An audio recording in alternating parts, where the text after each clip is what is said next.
কংগ্ৰেছে প্ৰস্তুত কৰিব নিউ ল্যান্ড পলিসি।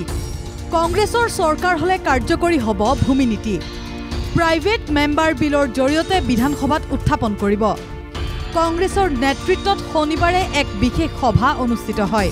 উচ্ছেদ আৰু ভূমি নীতি সন্দৰ্ভত ৰাজ্যৰ আইনী বিষয়া আৰু বিশিষ্ট ব্যক্তিৰ সৈতে বৈঠক প্ৰদেশ কংগ্ৰেছৰ। উচ্চ ন্যায়ালয়ৰ আদেশ অৱমাননা সন্দৰ্ভতো চৰকাৰৰ পৰা শ্বেতপত্ৰ বিচাৰিছে কংগ্ৰেছে। আমি এখন ল্যান্ড পলিসি প্ৰস্তুত কৰিম। আমি বিধানসভাত আমি প্ৰাইভেট মেম্বাৰ বিল হিচাপে আমি উত্থাপন কৰিম। সেইখন কংগ্ৰেছৰ ল্যান্ড পলিসি নহয়। অসমীয়া জাতীয় জীৱনৰ সকলো স্তৰৰ ব্যক্তিৰ সৈতে আলোচনা কৰি এই নিউ ল্যান্ড পলিসি আমিও প্ৰস্তুত কৰিম।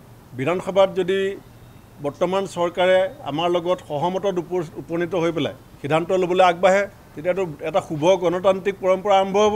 আৰু যদি চৰকাৰে আমাৰ পৰামৰ্শক অৱজ্ঞা কৰে তে পৰৱৰ্তী আমাৰ যেতিয়া চৰকাৰ হ'ব আমাৰ ল্যান্ড পলিসি কেনেকুৱা হ'ব আমি বিজেপি চৰকাৰৰ আমূলতে সেইখিনি ৰাইজক জনাই দিম।